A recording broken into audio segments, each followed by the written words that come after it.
Me parece que esto no es cancha, ¿sabes?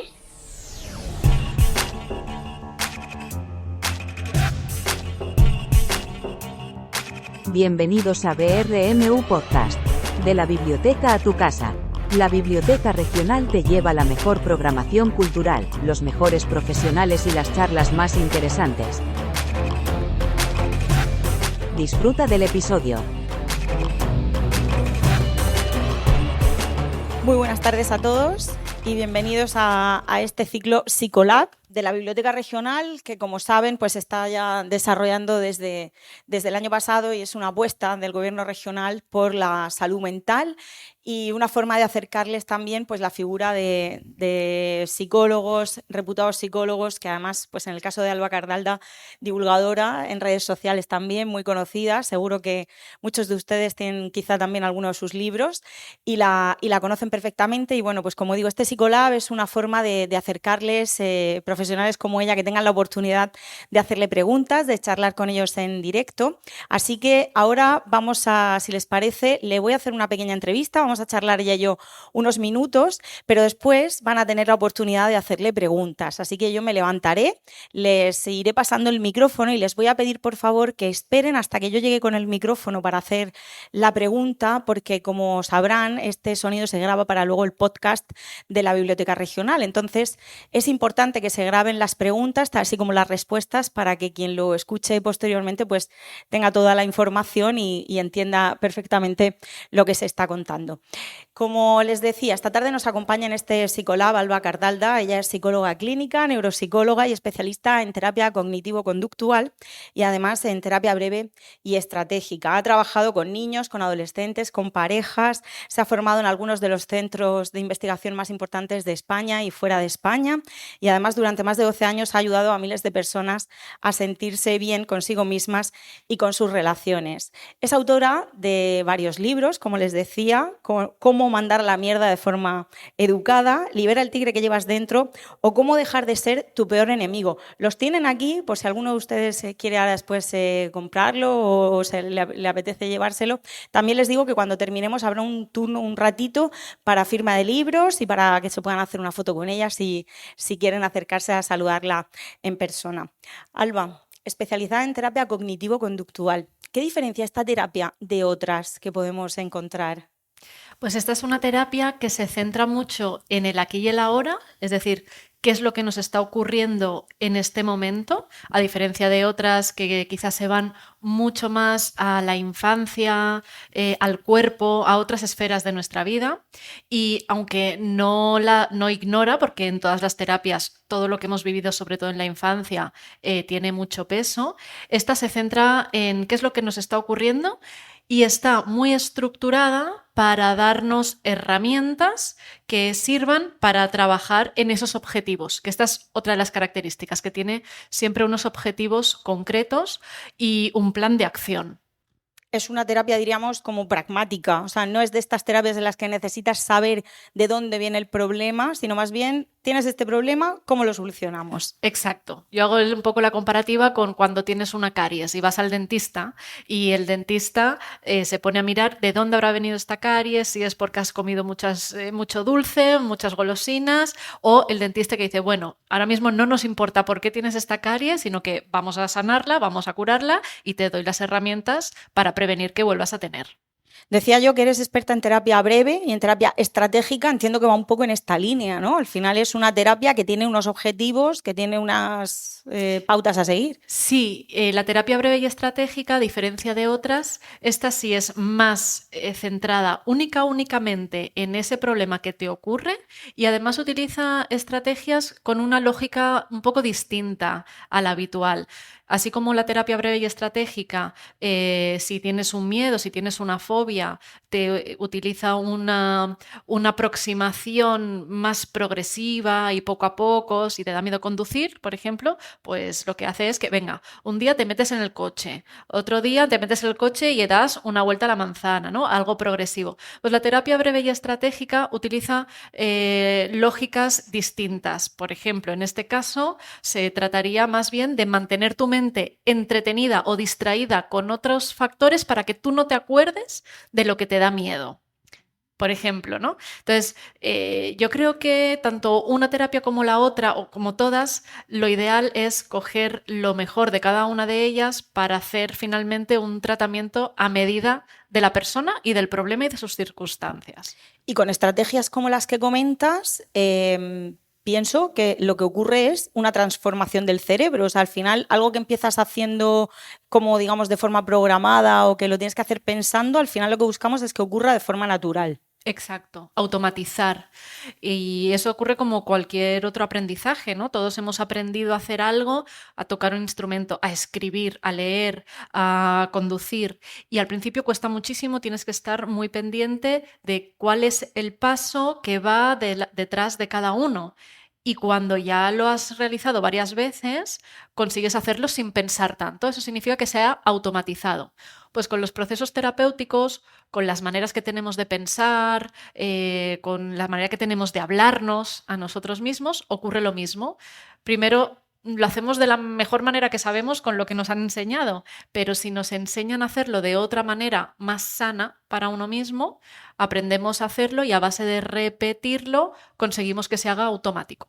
Y esto es algo que podemos hacer todos, a cualquier edad. Siempre se dice que la plasticidad del cerebro, que si los niños aprenden más rápido, tú has trabajado con niños, con adultos. ¿Estas terapias de las que estamos hablando y esos cambios cerebrales los podemos conseguir todos?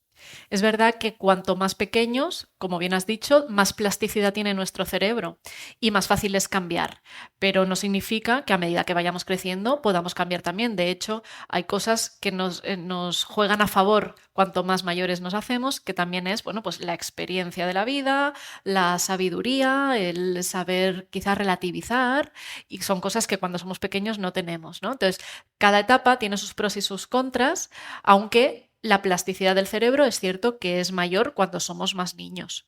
Y también es útil para cualquier problema, porque las razones por las que vamos a terapia pueden ser variadas y los traumas o los miedos o los problemas que nos llevan a tener una ansiedad o un estrés, pues son tan variados como personas. ¿Estas estrategias son útiles para todo tipo de problema?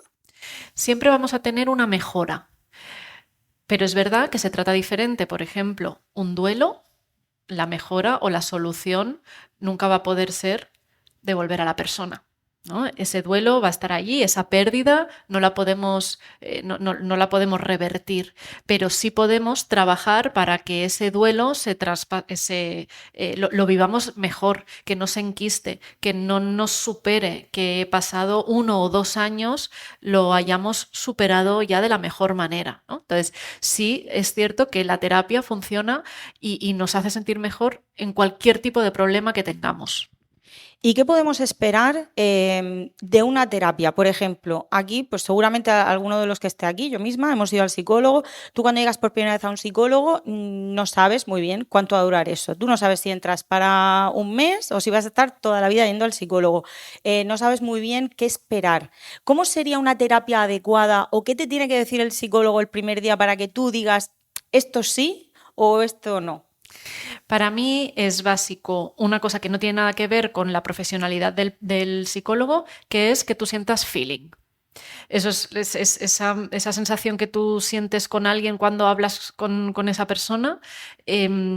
O la sientes o no la sientes. Es verdad que al principio puede ser que no la sientas del todo, pero que por lo menos no sientas esa sensación de esta persona no me gusta. Entonces, esa es una de las cosas más importantes. Ahora bien, de cara a lo que ya es profesionalidad, que hayan unos objetivos entre la primera y la segunda sesión, te tiene que marcar cuáles son los objetivos y un poco un plan de acción. Es decir, vamos a trabajar tus inseguridades y vamos a empezar viendo cuáles son esas creencias, viendo en qué esferas te ocurre, y poco a poco vamos a ir trabajando pues a través de terapia cognitivo-conductual o la terapia que sea, ¿no? Que te explique un poco, que te anteceda, o que te prevenga con ese plan de acción, que tú sepas por dónde vas a ir caminando. Y por otro lado, es muy importante que cuando llevas 4 o 5 sesiones empieces a sentir cambios. No que no que nos hayamos de repente nos sintamos súper bien, ¿no? Porque hay veces que hay problemas que realmente tardamos en superar y que vamos trabajando y es un proceso. Pero si cuando llevamos 4, 5 sesiones no sentimos absolutamente ningún tipo de cambio, ningún tipo de avance, pues quizá no estamos haciendo la terapia que a nosotros nos viene bien. Y ahí aconsejo comentarlo con el terapeuta y valorar otras opciones. O sea, que eso de terapias eternas para toda la vida, no. No. Por lo menos, a no ser que enlaces unos objetivos con otros, pero tú tienes que tener un objetivo, estar un tiempo y sentir que vas avanzando en ese objetivo y que llegas a un punto donde tú estás contenta más o menos con los resultados. Si a partir de ahí se plantean otros objetivos, perfecto, pero no puedes estar con un objetivo toda la vida, si no significa que hay algo que no está funcionando bien. En terapias como la cognitivo-conductual, por lo que mencionabas de que es pues, una terapia pragmática en la que tenemos unos ejercicios que cumplir, digamos, trabajo que hay que hacer, ¿no? Que no es solamente el hablar con el terapeuta. ¿Cuánto hay de importante en la fuerza de voluntad o en el querer salir del problema que tenemos? Porque claro, no sé cuánta gente va al psicólogo y espera que ocurra un milagro. Los milagros no existen y ojalá tuviéramos una varita mágica, ¿no?, para poder solucionar y ya está, pero no funciona así. La parte de la fuerza de voluntad es importante. De hecho, a mí cuando se ponen en contacto conmigo la mujer de, o el hijo de, o la madre de, o el padre, ¿no? Cuando no se pone en contacto conmigo directamente la persona que quiere trabajar, yo normalmente no acepto el caso, porque la persona que va a hacer la terapia tiene que tener la disposición. Si ya viene obligado por la mujer, por su madre, ahí normalmente la terapia ya empieza mal.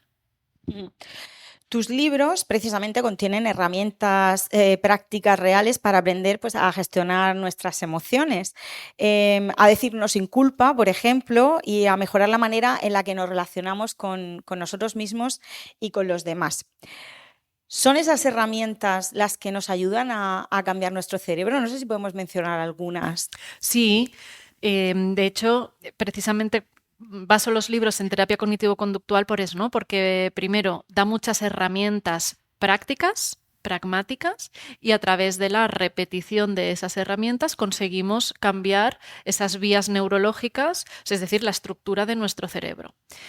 Algunas herramientas, por ejemplo, cada libro trata de un tema, ¿no? Si nos vamos a cómo dejar de ser tu peor enemigo, que habla mucho sobre el diálogo interior y sobre las diferentes maneras que tenemos cada uno de sabotearnos, que son muchas y muy variadas.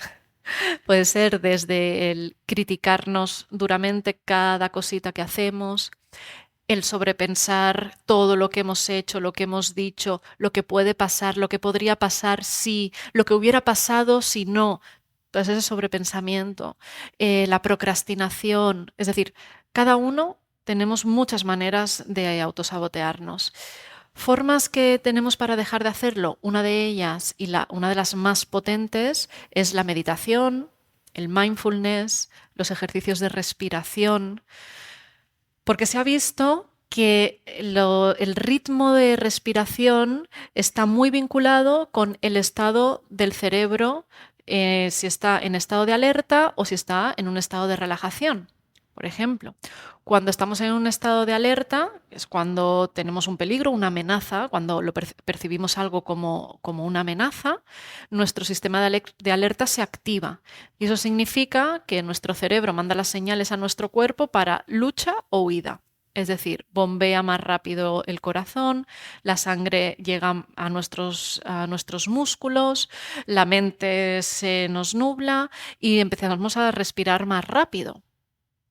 Uno de los trucos es hackear un poco el cerebro dándole la vuelta a este sistema. Si nosotros le mandamos a través de estos órganos al cerebro la señal de que está todo en calma, el cerebro también se calma. ¿Y cómo lo podemos hacer? Hemos dicho que uno de los síntomas de cuando hay algo que nos pone en alerta es que empezamos a respirar rápido, a hiperventilar, como cuando tenemos ansiedad, que no nos damos cuenta y estamos hiperventilando. Si paramos y respiramos lentamente, como cuando respiramos al estar relajados, lo que le estamos diciendo al cerebro es: está todo bien, está relajado. No hace falta que nos pongamos en tensión ni en alarma. Entonces, hacer eso, si lo repetimos muchas veces, dejamos de hacerlo de una forma con tanto esfuerzo y empezamos a respirar de normal, con más tranquilidad, de una forma más pausada. Por lo tanto, le estamos diciendo continuamente al cerebro que está todo bien, que no hay por qué preocuparse. Y eso es una forma de reducir mucho la ansiedad y ese nivel de estrés y de nerviosismo que tenemos. Pues es una de las herramientas, por ejemplo. ¿Y leer un libro puede ser suficiente para pues, que nos cambie la vida o solucionar alguno de nuestros problemas? No. Es decir, un libro no puede sustituir nunca un proceso terapéutico.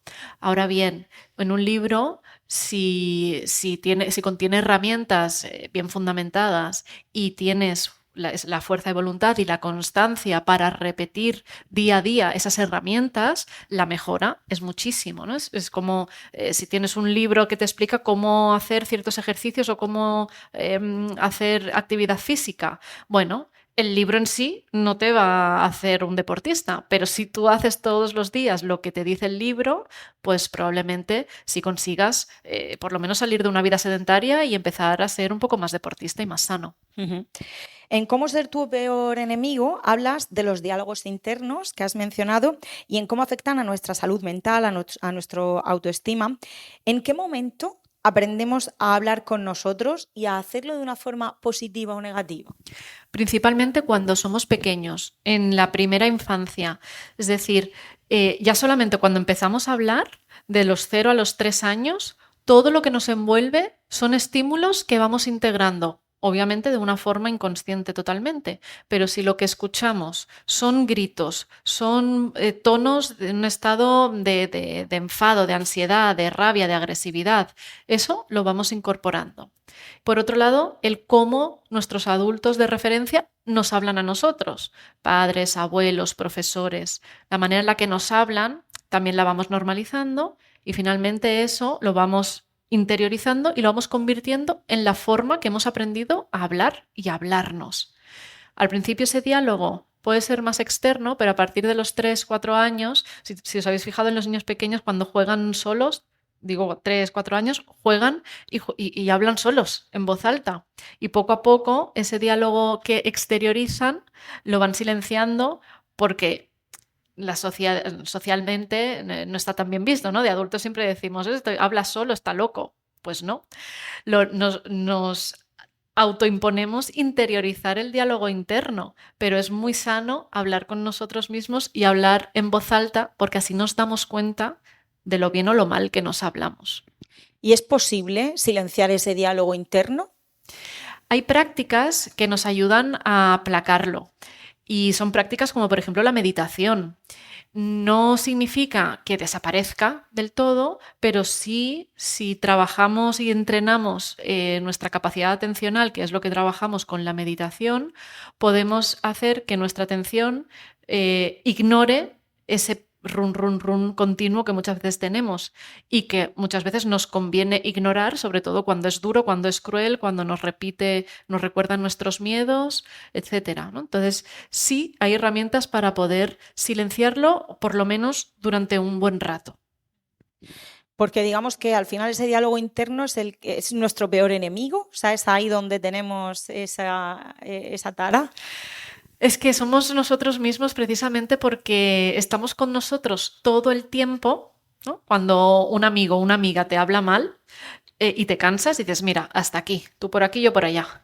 Pero cuando eres tú misma la que se está recordando continuamente los errores, la que se juzga más cruelmente que a quien juzgas a nadie más y la que se está repitiendo continuamente pues los miedos, no vas a conseguirlo, no vas a poder, seguro que piensa que eres tonta, seguro que piensa que...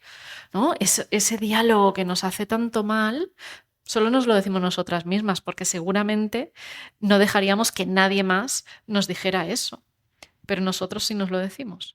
Pero entonces, o sea, realmente el decirnos tú puedes, lo vas a conseguir, vea por ello. O sea, hoy en día está tan de moda la manifestación, el pedirle al universo. Sí. Suena todo como un poco místico, ¿no? El voy a manifestar, hacer no sé qué. Y como que, pues eso, suena un poco a misticismo, pero no estamos hablando de eso. Estamos hablando de ciencia y estamos hablando de terapia. Exacto. todo depende de desde dónde lo estamos, desde dónde lo estamos pidiendo, ¿no? Es decir, si por mucho que le pidamos al universo que nos haga millonarios mañana, si alguien lo consigue, por favor que me diga a qué universo le ha rezado para ir yo también, porque no funciona así. Lo que sí funciona es que tú creas en tus capacidades, en tus posibilidades y que te las recuerdes más que recordarte pues cuáles son tus puntos débiles o cuáles son las cosas que quizá no se te dan tan bien. Entonces, si tú vas con esa predisposición de voy a hacer lo mejor que sé y he aprendido, o por ejemplo en un examen, ¿no? He estudiado y lo puedo aprobar y puedo ir. Bueno, vas con una predisposición que te va a abrir muchas más posibilidades de aprobar que si vas con el diálogo de seguro que me sale mal, seguro que me quedo en blanco, seguro que me pongo nerviosa y no apruebo. Entonces, ir con un diálogo que nos dé motivación y que nos ayude a sacar la mejor versión o hacer las mejores cosas de la mejor forma que podemos, es mucho mejor que recordarnos lo malo. Ahora bien, tiene que ser realista, ¿no? Y las cosas que no me salen bien, mis puntos débiles, que todos tenemos, pues darle un punto de vista constructivo. ¿Que esto no me sale bien? Vale, lo sé. ¿Qué puedo hacer para que se me dé mejor? Y tener ese punto de vista más para el crecimiento y el aprendizaje, pero no para autosabotearnos y machacarnos. Quizá cuidarnos un poco a nosotros mismos como cuidamos a los demás, porque hay cosas que nos decimos a nosotros que no le diríamos a otro. Exacto. Y yo hago la comparativa mucho con un niño pequeño, porque al final todos tenemos una parte vulnerable dentro de nosotros. Si a un niño pequeño le reforzamos lo que se le da bien y lo que se le da mal, no lo pasamos por alto, pero quizá no le estamos todo el día recordando que eso se le da mal, todo lo contrario, ¿no? Le hacemos hincapié en lo que sí se le da bien y le damos esa fuerza y ese ánimo y esa motivación. Pues con nosotros nos iría súper bien que hiciéramos exactamente lo mismo. Y esto también, de alguna forma, en todos los ámbitos de nuestra vida. Es decir, hay gente que a nivel laboral le cuesta más, a nivel personal, las relaciones de pareja, que hemos dicho que también tratas a parejas en terapia. ¿Serían un poco las mismas estrategias y los mismos mensajes? En la mayoría de ocasiones sí. Es decir, reforzar lo que está bien siempre va a ser mucho más eficaz para cambiar una conducta que estar castigando o señalando todo el rato lo que se da mal. En el caso de las parejas, si a mí me gusta que mi pareja sea más cariñoso, yo voy a reforzar cada vez que mi pareja tiene un gesto cariñoso conmigo, en vez de estar continuamente señalando cuando no lo está haciendo. O cuando lo hace, no voy a ser sarcástica. Anda, qué bien, menos mal que te has acordado de darme un beso. No. Entonces, hay muchas estrategias que sí que sirven igual para terapia infantil o para terapia de pareja, terapia familiar. En cómo mandar a la mierda de forma adecuada introduces el tema de los límites también. Es algo que no siempre sabemos cómo hacer, pero que también tiene un impacto muy importante en nosotros y en nuestras vidas, más de lo que parece. Sí.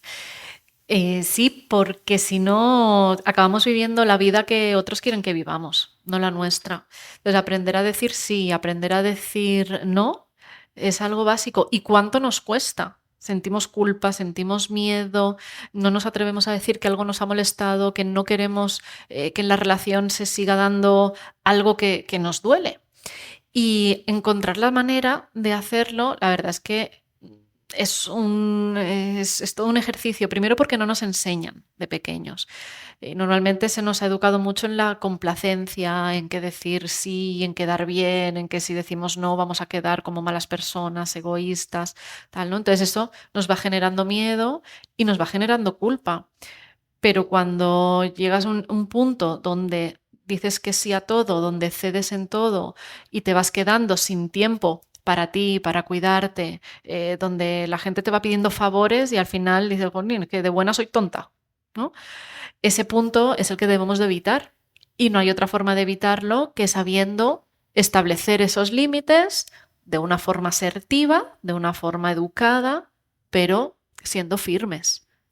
Todo esto que estás comentando se aprende, es decir, tenemos que tener la suerte de haber nacido en una familia que nos enseña a poner límites o que nos enseña a hablarnos bien o que nos enseña, o tiene una parte de biología, no sé muy bien, porque también hay mucha gente, ¿no? Que es como muy echada para adelante, otra gente más tímida, no sé. ¿Qué factor pueda tener mayor peso?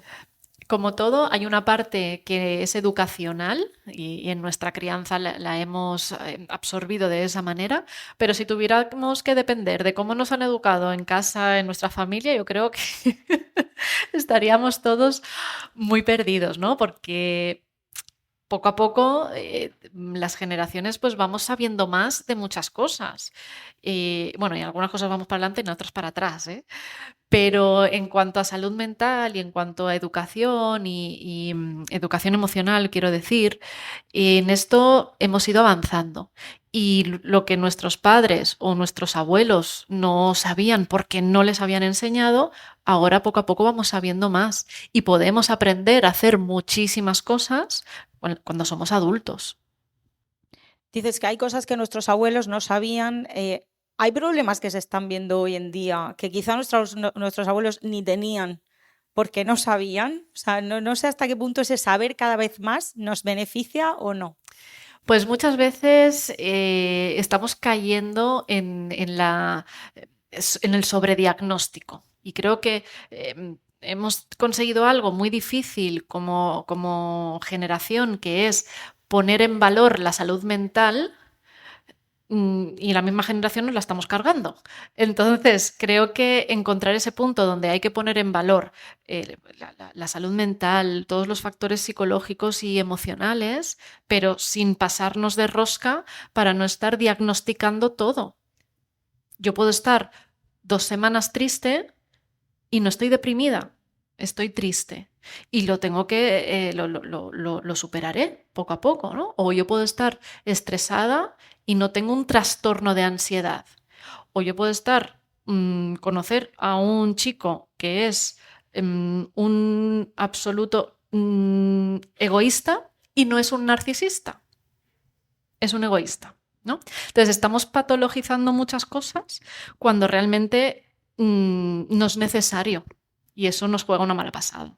Y hoy en día, además, las redes sociales pues tienen sus cosas buenas y su parte negativa. En el caso de la información, además, pues bueno, cualquiera que utilice redes sociales sabe que cuanto más ve de un tema, más le aparece en sus redes sociales. O sea, como que nos va apareciendo, ya es como, al final parece que no vemos otra cosa, que no hablamos de otra cosa, que no nos pasa otra cosa.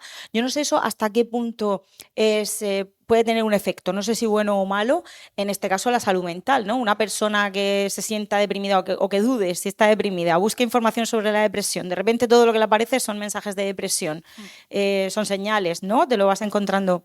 Claro, lo que hace eso es alimentar un poco ese pensamiento, que a veces la persona puede estar ya muy preocupada por eso. Si continuamente va recibiendo mensajes, estímulos que le dicen o que le hablan de ello, pues quizá puede volverse incluso un tema obsesivo.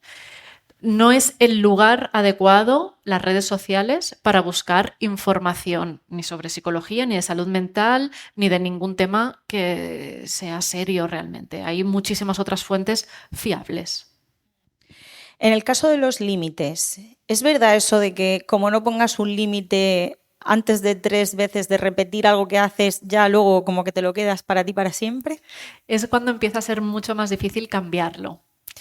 Si vamos a tomar un café con alguien y pagamos la primera vez y la segunda vez y la tercera vez, a la cuarta la persona va a quedarse esperando que tú también pagues, ¿no? Son dinámicas que se van estableciendo y no hay un número determinado, ¿no? Pero sí que lo que se ha estudiado es que uno arriba, uno abajo, a partir de 3 veces que se hacen las cosas de una manera, de la misma manera, después es más difícil tirar para atrás. Por lo tanto, yo os recomiendo que si hacéis 3 favores seguidos, pongáis el freno, porque si no eso se va a tomar como lo habitual y das el dedo, ¿no? Y te acaban cogiendo hasta el hombro.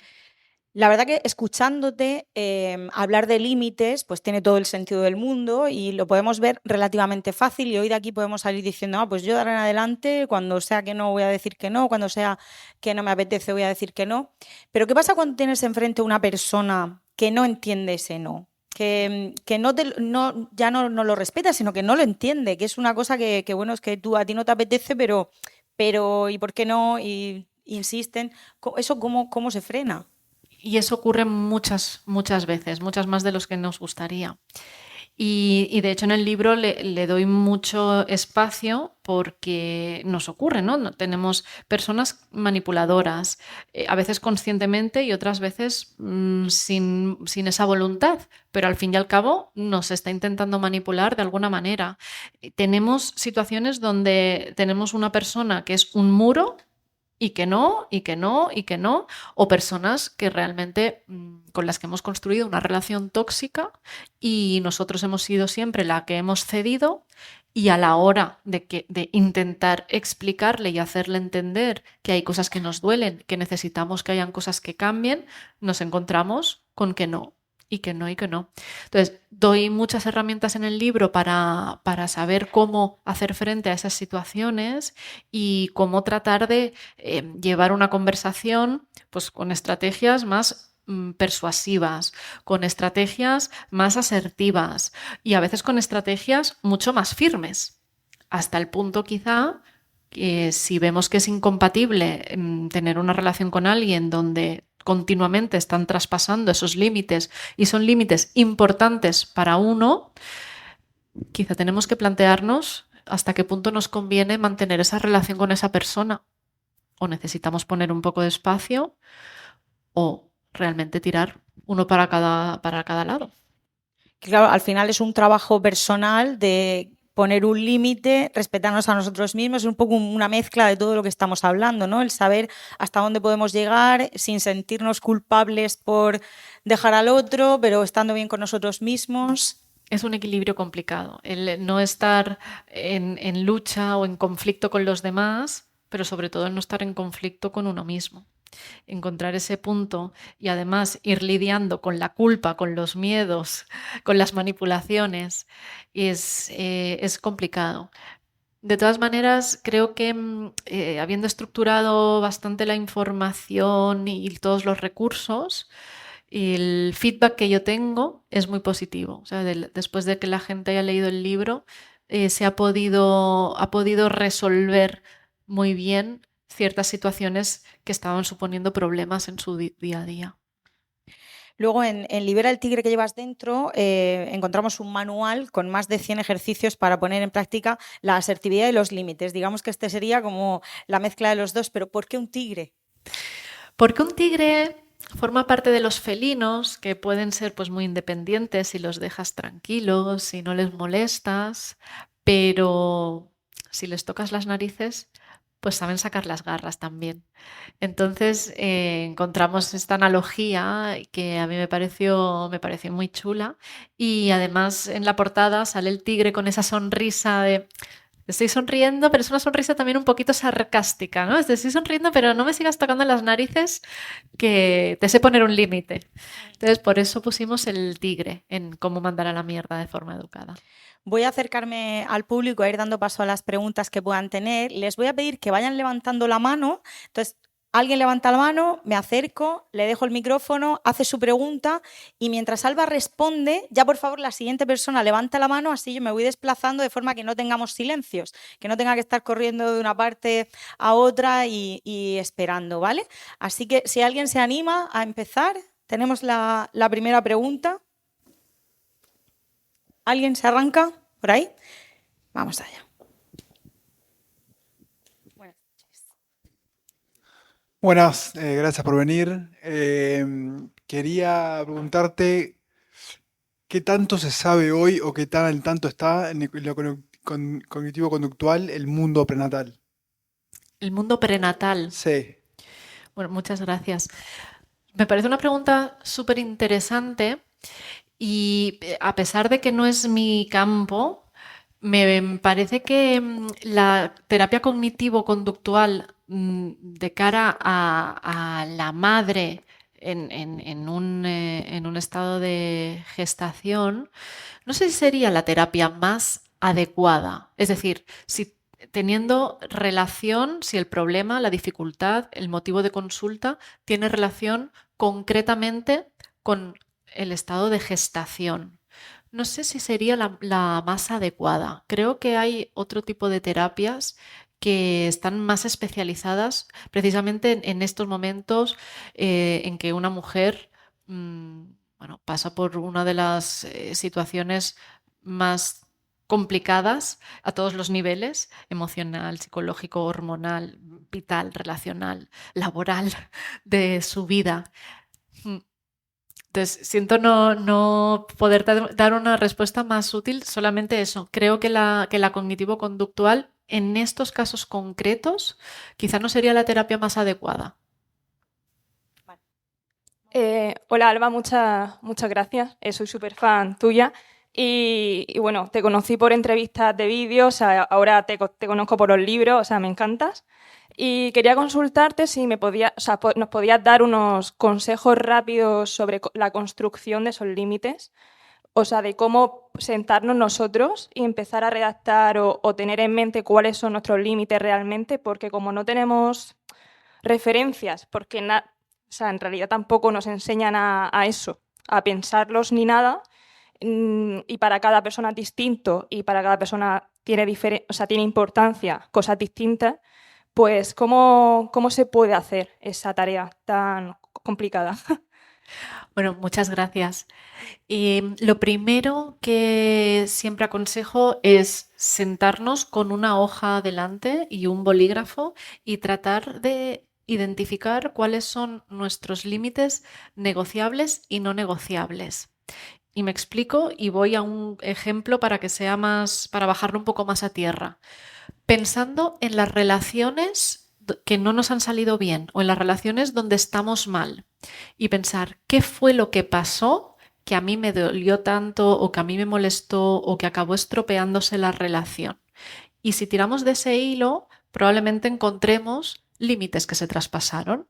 Mira, era una relación donde discutíamos mucho y en las discusiones habían faltas de respeto, o era una relación donde habían mentiras, era una relación donde me fueron desleal, ¿no? Si tiramos de ese hilo, seguramente se nos hará más fácil encontrar cuáles son esos puntos que nosotros no queremos en nuestras relaciones. Y ahí podemos diferenciar entre los negociables y los no negociables. Estos que he nombrado probablemente, al menos para mí, serían no negociables. Nunca voy a tolerar estos comportamientos en mis relaciones. Y es un compromiso que establezco conmigo. Yo no me espero a que la otra persona los entienda, los comprenda, los quiera respetar. No, lo establezco conmigo. Y si esos límites se traspasan, yo tengo la responsabilidad de decidir entonces qué hago con esa relación. Y los no negociables, bueno, serían aquellos donde yo puedo ceder un poco, ¿no? Donde puedo ser más flexible, porque al final tenemos que encontrar ese equilibrio también con la otra persona con la que nos relacionamos. Sí, a ver, mi pregunta es, en el caso del trastorno por personalidad narcisista, ¿los límites, poner límites sirve? Porque he leído en algunos libros como que al poner un límite lo que estás haciendo es decirle un poco al narcisista lo que te puede doler, en lo que tú eres vulnerable, donde te puede hacer daño, y entonces eso lo puede utilizar esa persona para hacerte daño y al final terminas estando peor de lo que estabas, ¿no? Entonces he leído un poco las dos cosas. En algunos sitios te dicen como que sí, que tienes que poner límites y tal, y en otros te dicen, mira, directamente pon distancia porque los límites no te van a servir para nada. Muchas gracias. Pues las dos cosas son compatibles. Es decir, bueno, compatibles, dependiendo del caso. Me refiero, si puedes alejarte de esa persona, lo mejor es no tener relación con ella. Si tienes la opción, hay veces que no tenemos opción de poner distancia con alguien porque es nuestro jefe o nuestro compañero de trabajo o un familiar. Si no tenemos opción, bueno, si no es un familiar, también tenemos opción, pero a veces nos cuesta más llegar a ese punto, ¿no? Cuando es un padre, una madre, un hermano. Entonces, hay veces que cuesta mucho más poner esa distancia. Pero si tenemos la opción y nosotros hemos detectado que es una persona con un trastorno de la personalidad narcisista, intentar no tener ningún tipo de relación con ella, porque es muy difícil ponerle límites y que los respete. Y ahí me voy a esta otra teoría, ¿no? De sí, poner límites y muy firmes. Si no te queda más remedio que tener contacto con esta persona, sí, no hay otra manera de relacionarte con ella que no sea poniendo límites muy claros. Lo que pasa es que es un depredador. Si no pones límites, se te come. Y si pones límites, también va a intentar comerte. Pero por lo menos tú te pones firme. Y eso hace que no te vea como una persona tan débil, porque van a por los más débiles.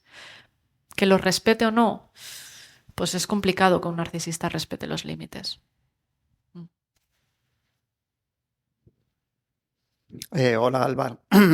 Yo quiero preguntarte sobre los diálogos internos, sobre todo en la infancia, en los niños. Por exponerte un caso cercano, pues de un niño que se habla mal, se sabotea, con falta de autoestima.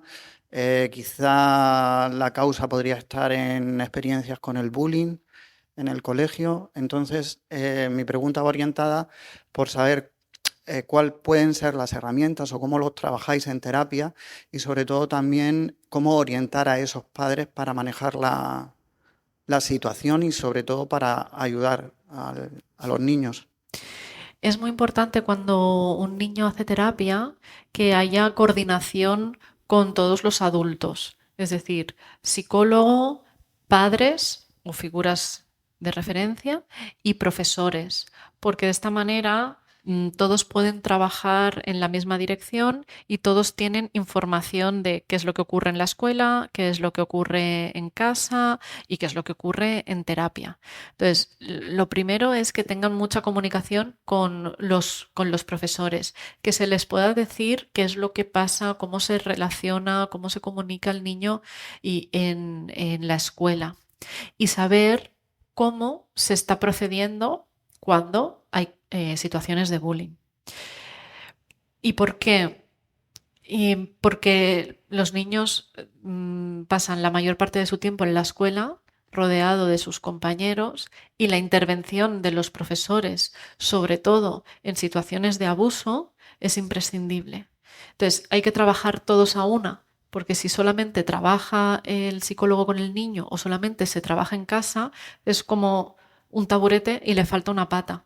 Hay que trabajar también en la escuela y no solamente con el niño, sino sobre todo con el entorno y con una educación en valores y con todo un sistema educativo que tiene que velar sobre todo por esos niños. Entonces, eso es esencial para poder después seguir trabajando con muchas herramientas y estrategias para trabajar en la autoestima del niño. Pero la comunicación y la coordinación entre las tres patas es imprescindible. Hola, gracias por toda la información que nos estás transmitiendo. Yo quería pedirte una opinión, y es concretamente, ¿cómo ves si la asertividad se diera como una asignatura en el colegio y en el instituto? Gracias. Lo veo fantástico, lo vería, vamos, maravilloso. No entiendo, de hecho, por qué no se da. Si al final la comunicación es uno de los pilares fundamentales de las relaciones, la manera en la que nos comunicamos y nos expresamos y nos entendemos los unos a los otros es la base de cómo formamos los vínculos, y los vínculos es una de las cosas más importantes de nuestras vidas. Entonces no lo entiendo. No entiendo por qué no se da más educación emocional, no se nos enseña a expresarnos con asertividad, a encontrar palabras para decir cosas que cuestan, cosas que duelen. Yo me pregunto, ¿no? ¿Cuánto cambiaríamos como sociedad y en nuestras relaciones personales si nos enseñaran de pequeños a comunicarnos, a expresarnos y a respetar lo que los demás también nos dicen.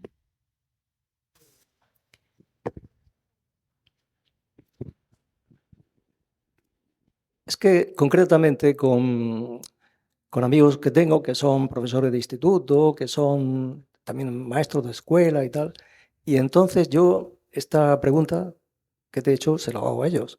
Y ellos dicen de una manera categórica que la educación corresponde a los padres.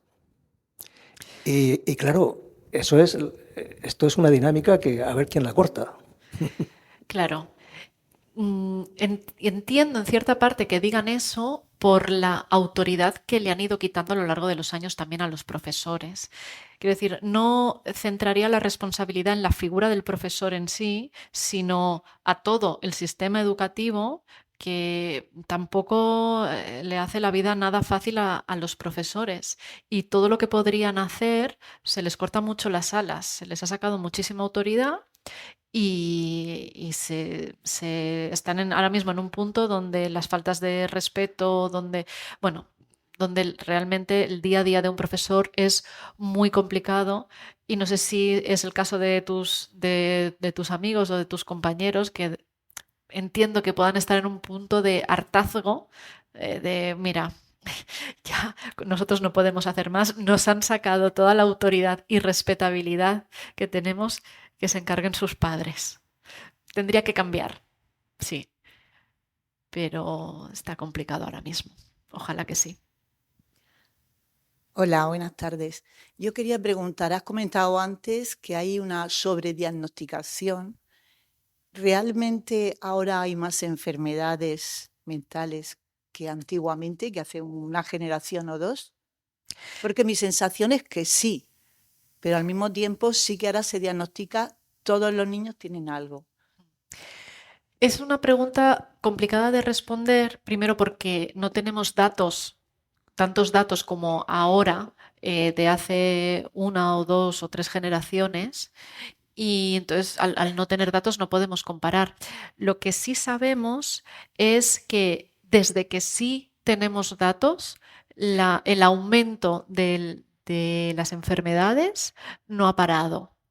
Y enfermedades, patologías, dificultades cognitivas. Por lo tanto, hay algo que nos está haciendo bien, y también es relevante apuntar que el mayor incidente, perdón, que el momento donde empezó a aumentar drásticamente muchas de las enfermedades y dificultades cognitivas coincide con el uso de la tecnología, de las pantallas y de las redes sociales. Y de esto sí que se tiene evidencia. Por lo tanto, todo indica que estos diagnósticos que tenemos a día de hoy, gran parte pueden estar provocados por un mal uso de la tecnología y de las pantallas. Cuando el diálogo interno falla, porque la cabeza sigue diciendo no, aunque uno se esfuerce porque sí, ¿qué queda? Yo creo que haciendo un proceso terapéutico se pueden mejorar muchas cosas. Es verdad que hay personas que son más rígidas mentalmente, que tienen mucha rigidez y que les cuesta mucho cambiar esos patrones, pero no conozco a nadie que haya empezado un proceso terapéutico y esté al final igual que al principio. Eso por un lado. Por otro lado, también cabe preguntarse qué factores de la vida de esa persona están manteniendo el malestar. Es decir, quizá nos estamos, tenemos un zapato que nos duele y estamos pensando que nos duele porque tenemos una piedrecita, nos sacamos el zapato, sacamos la piedrecita, nos volvemos el zapato, nos sigue doliendo, y al final lo que pasa es que el zapato nos viene pequeño. ¿no? Muchas veces ocurre esto, que intentamos cambiarnos a nosotros mismos y vemos que no podemos, y que nos seguimos hablando de cierta manera que nos hace daño, y al final lo que pasa es que tenemos que tomar una decisión externa, porque hay algo en nuestra vida que es que está manteniendo ese malestar, y hasta que no terminemos o tomemos una decisión con ese problema, vamos a seguir con ese malestar. Alba, entendemos el secreto profesional, pero ¿nos contarías algún caso que a ti te haya impactado especialmente o que recuerdes más que otros? No sé si nos puedes contar algún caso así específico. Pues sí. Claro, tengo de todo. Os puedo hablar del caso de una chica muy joven con un pensamiento muy negativo, siempre de sí misma y de su vida en general, ¿no? Y cada vez que venía a terapia hablaba sobre todo lo malo que le había ocurrido. Entonces le hice, el primer ejercicio que le hice fue que escribiera un resumen de su vida en tercera persona para que pusiera un poquito de distancia y sobre su vida desde que nació hasta el momento actual, resumido. Y me escribió 3 o 4 páginas. Claro, todo desde una perspectiva muy negativa. Ella lo vive así. Le hice reescribir las 4 páginas fijándose en las suertes que había tenido en su vida. Y no ignorando las cosas malas que le habían podido pasar, sino, vale, a pesar de que me había pasado esto, y es verdad que no había tenido una vida fácil, ¿qué suerte tuve yo y no lo estoy valorando? Entonces, reescribió su vida desde esa perspectiva y parecían 2 vidas completamente distintas. Entonces, cuando ella leía su vida escrita como la había escrito la primera vez y cómo la habíamos escrito después poniéndole el foco en las cosas positivas, pues primero se dio cuenta de ese sesgo cognitivo que tenía de ir tirando siempre a lo negativo, se alegró mucho de haber leído su vida desde una perspectiva positiva y eso le hizo un clic. Y le permitió que en su día a día, cuando llegaba a final del día, hiciera ese ejercicio de, vale, me estoy sintiendo mal porque me he enfadado con mi compañera, pero ¿qué es lo bueno que sí que me ha pasado? Entonces, a raíz de que todos los días escribiera, y además lo hacía que me lo enviase, escribiera su día de una perspectiva positiva, ese esfuerzo que tenía que hacer, al final de repetirlo, lo fue automatizando un poquito y encontró pues una manera más optimista de ver su día a día. Y ya poco a poco no tenía que hacer tanto esfuerzo, sino que le iba saliendo de forma más automática el ver las cosas buenas que le pasaban en el día. Eso es un caso muy reciente y me he acordado porque tiene mucho que ver pues, con el diálogo interno. Yo tengo una consulta, te voy a hacer un ejemplo, un caso. Porque para mí la cognitivo-conductual es la más eficiente de todas las terapias, pero siento que a veces hay cosas que hay que trabajar de una forma más holística, pero más que nada en el mundo occidental, a veces rozan como lo hippie místico y la gente a veces como lo toma un poco por alto. Hay un chico que nace, Pedro, pero él viene después de un aborto natural, pero el aborto no es elaborado, la madre lo esperaba, lo deseaba, etc. Y queda con una tristeza muy profunda. Pedro va creciendo, hace terapia, toma pastillas, hace mucho cognitivo conductual, etc. Su vida mejora, socialmente vos lo ves que mejora, pero siempre dependiente de los fármacos y a la vez, en lo íntimo, esta persona nunca llega a realmente relacionarse bien con los demás, porque desde mi perspectiva tiene ese duelo bloqueado y además esa desconexión, esa desvinculación desde la madre al hijo, desde la gestación, porque la madre seguía con su trauma de la tristeza de que no pudo venir y hicimos otro hijo para reemplazar el que estaba muerto. Mi pregunta es, desde la cognitivo conductual, que es súper eficiente, etc., ¿hay formas que esa persona se libere desde lo científico o sí tiene que recurrir a actos simbólicos más fuertes, hacer el duelo del hermano, mirar más el árbol genealógico, lo transgeneracional. La terapia cognitivo-conductual no suele tratar desde esa perspectiva, suele tratar desde qué es lo que te pasa, herramientas para trabajar esa tristeza, esa sensación, ese malestar. Pero para mí es muy importante la condición y la personalidad y las necesidades, incluso preguntas existenciales de la persona. Y a veces la terapia cognitivo-conductual no llega ahí porque es muy eficiente, pero no es existencialista. Entonces, trabajar con otras herramientas que le puedan dar respuestas válidas para esa persona es importante. Y no importa si eso es una visión personal mía. En ese caso, para mí no importa si está probado científicamente o no, si a la persona le sirve. ¿Cuántas personas tienen fe en su Dios, en su quien sea, en sus ancestros, en las personas que se han ido? No hay nada probado científicamente, pero a esa persona esa fe le sirve. Bueno, ¿quién somos el resto para decirle que no le sirve? Si le sirve, está perfecto. Bueno, buenas tardes. Yo te quería preguntar sobre las depresiones que tienen origen más biológico, que es un origen claro biológico.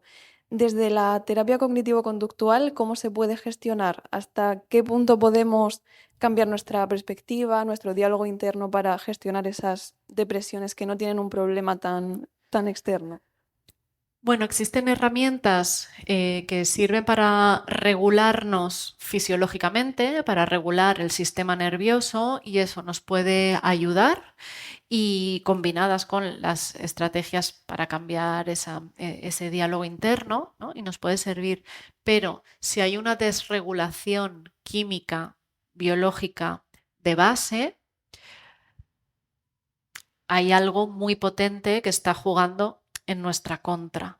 Entonces, aunque hay actividades y hay cosas que podemos hacer que también juegan un papel importante químico en nuestro cerebro, ¿no? Y que aumenta las endorfinas y que aumenta la dopamina o que la oxitocina o cualquiera de los neurotransmisores y sustancias que nos hacen sentir bien, la persona depende del desequilibrio químico que tenga, no puede estar en constante batalla con su cerebro, ¿no?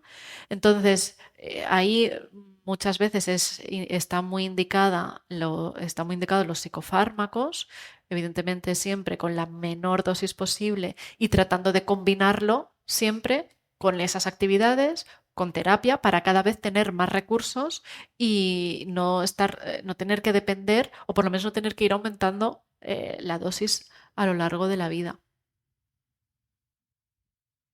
Quería preguntarte qué factores en la sociedad ahora mismo crees que han podido empeorar la relación que tenemos con nosotros mismos, y luego si también consideras que también hay una especie de recientemente como peor como establecimiento de límites en la actualidad por algún factor social en concreto, o si siempre ha habido problemas con esos temas, ¿no?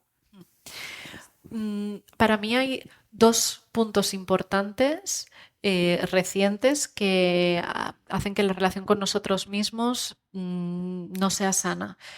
Y una es que no nos sabemos relacionar con algo que tenemos muy presente continuamente en nuestro día a día, que es, como he dicho antes, las redes sociales. No digo que las redes sociales estén mal, digo que no nos han enseñado y no sabemos relacionarnos de una forma sana con estas redes sociales, y que quizá nos faltaría aprender cómo poder utilizarlas de una forma sana y no desde estar comparándonos continuamente la vida que imaginamos que tiene esa persona que ha puesto una foto editada y mostrando la mejor parte de su vida, la estamos comparando con nuestra vida, que vemos todo lo que tiene, no un momento de fotografía. Entonces, esa comparativa no nos hace bien. Y esta relación que tenemos con las redes sociales no es sana. Y esto no nos está afectando, o sea, no nos está afectando positivamente. Y ahí lo de lo que decía la compañera es uno de los factores que más se está detectando en casos de intentos de sacarse la vida, sobre todo en jóvenes y adolescentes. Por lo tanto, esto es un factor clarísimo. Por otro lado, otro factor muy importante es que desde la pandemia, a pesar de que hemos tomado más conciencia de la salud mental, el confinamiento hizo que se digitalizara todo, y lo que en algún momento era algo positivo porque podíamos trabajar desde casa más relajadamente, se ha convertido completamente en nuestra contra y ahora es todo desde casa, pero no solamente en el horario de trabajo, porque como puedes trabajar desde casa, puedes responder un email a las 9 de la noche, un mensaje, todo para allá, todo, o sea, esta vorágine, esta velocidad y esta urgencia para absolutamente todo, sobre todo lo que tiene que ver con lo productivo, lo laboral y el trabajo, y el responder, el estar siempre disponibles, también nos está consumiendo.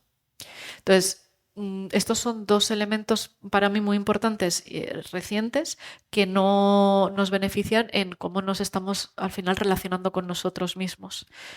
Y en cuanto al tema de límites, también creo que hay un factor muy importante y es que la generación que ahora son padres vinieron quizá de unos padres muy restrictivos y mucho más autoritarios, y ahora nos hemos ido un poco al extremo contrario en cuanto a cómo la generación que ahora tiene hijos les está sabiendo poner límites. Y hay un gran sector que están confundiendo como autoritarismo con autoridad y no están siendo capaces de poner límites cuando toca decir no a los niños, porque creen que eso es hacer algo mal. No conciben la autoridad como algo que pueda llegar a ser sano, sino como directamente autoritarismo. Y eso tampoco está siendo beneficioso porque los niños necesitan sobre todo dos cosas, que es amor y límites, que les da esa seguridad de lo que está bien y lo que está mal. Hola. Muchas gracias por venir. Yo te quería preguntar que qué le recomendarías, qué consejo le darías a alguien que procrastina mucho. Primero, que revisara su nivel de hiperexigencia y de perfeccionismo. Porque muchas veces procrastinamos, es decir, dejamos las cosas para otro momento, sobre todo aquellas cosas que sabemos que tenemos que hacer o que nos viene bien hacer, porque sabemos que nos cuesta o que no lo vamos a saber hacer bien, que nos vamos a equivocar. Entonces, las personas que son más perfeccionistas o más hiperexigentes tienen menos tolerancia a equivocarse o no hacer las cosas bien.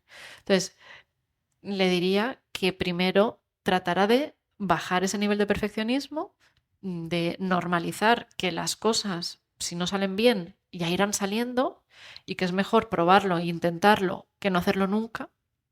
Y con eso, ese trabajo más dirigido al perfeccionismo y la hiperexigencia, poco a poco se dará cuenta de que no posterga tanto el hacer las cosas porque no le pone tanta importancia en si lo va a hacer perfecto o no.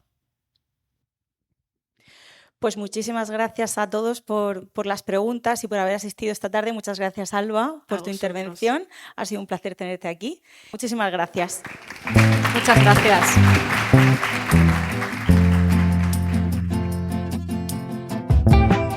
Acabas de escuchar otro episodio de BRMU Podcast. Suscríbete, dale a me gusta y comparte. Ha sido un placer para nosotros tenerte por aquí. Nos vemos en el próximo audio.